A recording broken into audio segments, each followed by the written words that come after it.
Hello, my juicy peaches, and welcome back to my channel. It's your priestess Peaches here, supporting you to live your juiciest life and co-create heaven on earth.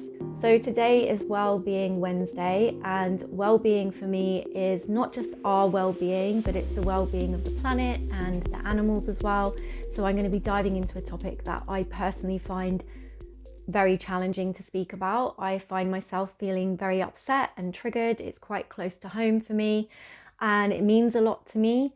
And so I just want to say to you, if you find yourself feeling triggered, or if this is a sensitive topic for you as well, then please just make sure you look after yourself. And if you feel yourself becoming triggered, take a break and make sure you ground, get some fresh air, drink some water, do what you need to do to look after yourself, because it is a heavy topic. It's not an easy one, but I do want to encourage you to listen. I feel like it's really important to listen to this so that we can make informed and empowered decisions and choices in our lives, so that we can live our juiciest lives and co-create a heavenly world.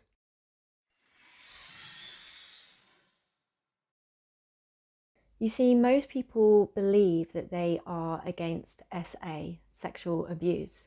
But what if your diet and lifestyle are actually supporting it every single day without you even realizing? As somebody who speaks about sacred sexuality, and as somebody who has experienced sexual trauma in my life, I simply can't ignore how humans are abusing the sexual anatomy, the reproductive systems, and the sexual energy of animals. These industries kind of play God, or you could say the devil, by forcing animals to reproduce and manipulating their bodies and their life force energy solely for profit and consumption. I truly believe that the sexual abuse of animals and the abuse of sexual energy in this way doesn't just harm the animals. I truly believe that it lowers the collective consciousness, the collective sexual consciousness of humanity, which is not a good thing for us. By supporting these practices, we not only perpetuate harm to others, other living beings, other sentient beings, we perpetuate harm to ourselves, because we become disconnected from the divine sacred nature of life and our creative life force energy. You see, I personally see animals as innocent, like children or like babies, or even somebody with special needs. They cannot give consent, they can't fight back, and they really rely on us and depend on us to protect them. But instead of protecting them, we somehow normalize using and abusing and exploiting them for profit and for consumption. This isn't just about cruelty. This is about the exploitation of the most vulnerable on the planet. It's about the systemic abuse of their bodies, and especially their reproductive systems and their sexual organs and sexual energy. Industries like the meat industry, dairy industry, eggs, leather, fur, even the cosmetic industry, they only exist because of a demand. They supply a demand. So when you buy these things, you are using your money, you are contributing and creating a demand that forces these innocent sentient beings, these animals, into a system where their bodies and their reproductive systems and their very lives are exploited for profit and for greed and for consumption, unnecessary consumption. I find this really hard to speak about. It just feels very close to home for me, because I've been in a position where my voice wasn't heard. I've been in a position where I have been helpless and powerless. And I've been in a position where my sexual energy, my anatomy, my body has been violated. And so I have a lot of empathy and compassion for animals, even though they may process things differently to us, or they can't express the same way a human can. Like I said, in my mind, they're like babies, they're like children, they're like people with special needs. And the thing is, they do try to have a voice, and they do struggle, and they do try to express to us that they're not okay and that this isn't what they want. Many people do not realize that animal farming, whether that is free range, grass-fed or factory farming, involves extreme sexual violence and sexual abuse, even in the so-called humane settings. The exploitation of animals and their reproductive systems has been normalized in society, but when you break it down, you can clearly see that not only is it cruel, but it is deeply, deeply disturbing. I really hope that you stay. I'm not going to show any horrible images or anything like that, but I just want to help raise awareness about what actually goes on in these industries and what is standard practice and deemed completely normal and completely acceptable in the standard practice, whether that is free range, organic, grass-fed or factory farmed. And I just want to share with you some of the abuse that the animals have to endure, the sexual abuse that animals have to endure. I feel like it's really important to hear this and listen to this and really let yourself feel into this and feel if you're okay with this or not. I'm just going to run through some of the animals and some of the things that happen to the animals. And I really, really want to encourage you and invite you to listen to this with an open heart and mind, and just feel into your heart about it when you listen to what goes on. So even on free range, organic or small local farms, animals are still bred into existence without their consent, often through artificial insemination or through controlled natural breeding, natural mating. So for cows, that is beef and dairy, female cows are forcibly impregnated through artificial insemination, and they are restrained in devices called rape racks. So male bulls are sometimes masturbated by humans to collect sperm, or they can use electric stimulation to force the bulls to ejaculate. On free range farms, cows are confined in controlled areas where a selected bull is introduced for forced natural mating, and the cow has no way to escape, and often the cow is in great discomfort and not wanting to participate in this. Farmers sometimes inject cows with hormones to synchronize ovulation, making them more receptive to breeding. Calves are stolen from their mothers within hours or days of birth, causing extreme distress, so that the mother's milk can be provided to humans instead of its baby. So with pigs, and this is free range or factory farmed pigs, the sows, the female pigs, are forcibly impregnated either through artificial insemination or by being trapped in pens with a boar. Farmers manipulate the female pig's body by spraying her with boar pheromones or rubbing her to ensure that she goes into heat. And gestation crates prevent the sows, the female pigs, from moving, completely stops them from moving whilst they're pregnant, and they're repeatedly bred until their bodies give out. So poultry, birds, chickens, turkeys, ducks, commercial turkeys can no longer mate naturally due to selective breeding for size. 100% of the world's turkeys are artificially inseminated. Hens and ducks are trapped in breeding setups where males forcibly mount them, and ducks in particular suffer because their mating is often violent in nature.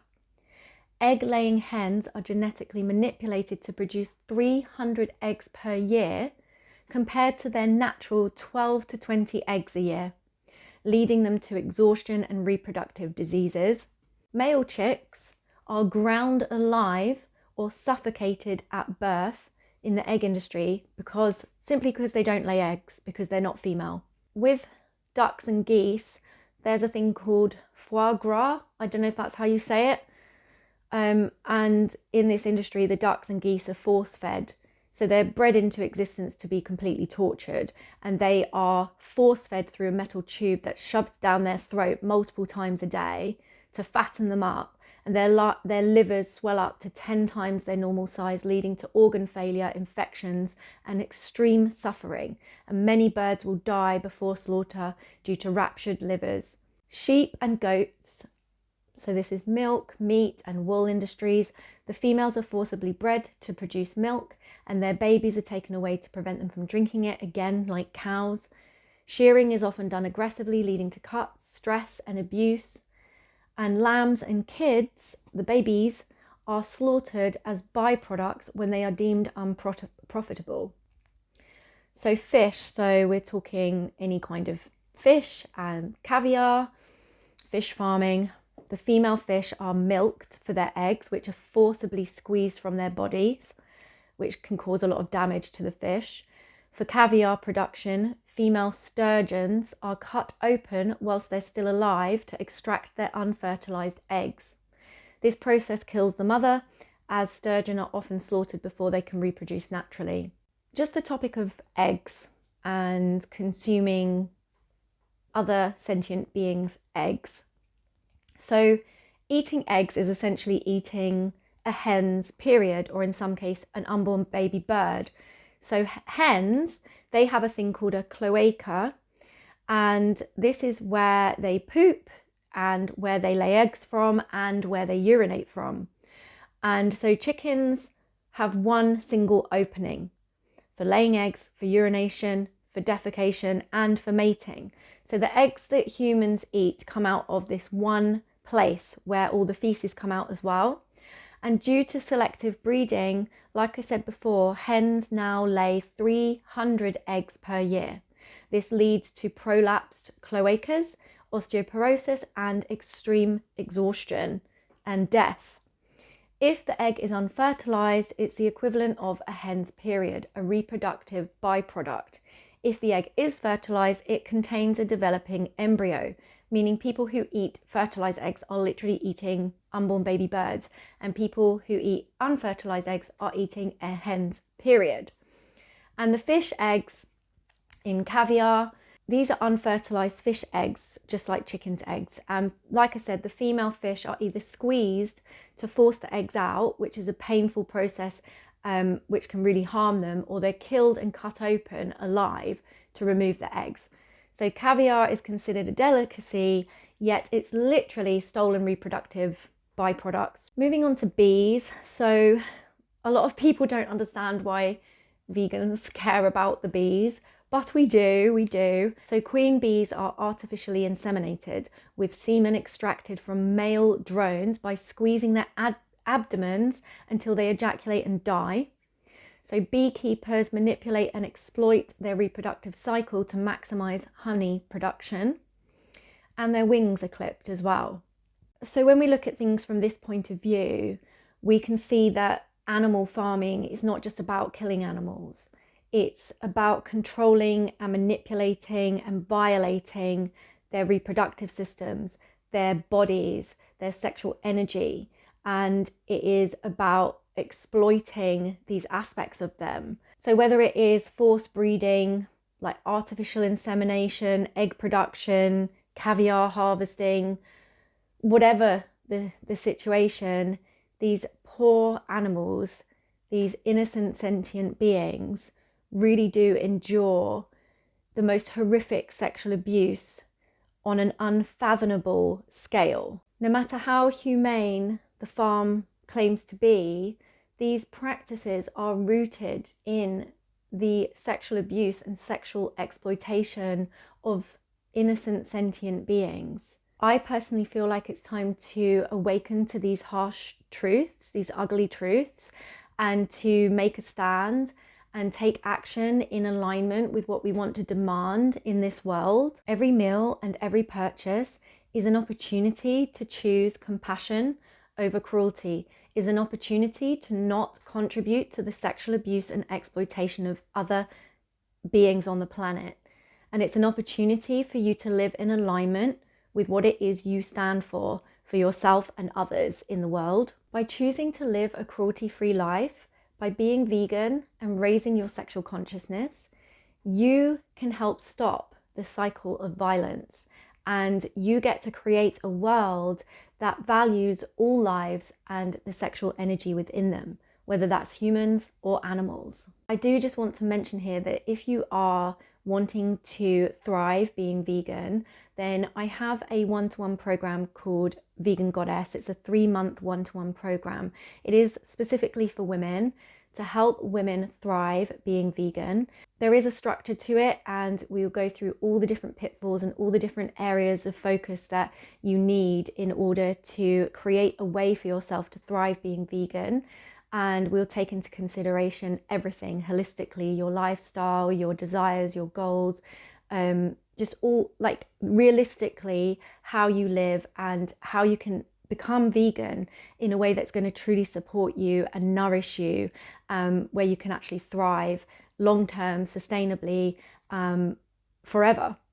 If that's of interest to you, then please do feel free to have a look in the description box, because all the links to my online courses and one-to-one signature programs are in the description box. And I just want to say thank you so much if you're still here and for being open to this conversation and listening to this. I know it's not easy. It's not easy to speak about. I feel really anxious and triggered, and yeah, my body is doing all kinds of things right now because it's not a nice topic, and I'm actually having quite an emotional day, I'm not going to lie. And so yeah, this has been a big one for me to speak about. So I really hope that you're able to be kind and considerate in the comments. And if you have any questions at all, let me know. Questions about anything that I speak about, please do always feel free to comment in the comment section or reach out to me privately, and I will do my best to answer your questions in future videos. I'm so sorry this was such a heavy topic today. Thank you for being here. Please make sure you look after yourself after hearing these kinds of things. It's not nice. It can be triggering and upsetting. So make sure that you drink plenty of water, get some fresh air, and do anything grounding that you need to do. And I'm just sending you so much love, and I'm wishing you an amazing day. And as always, keep it juicy.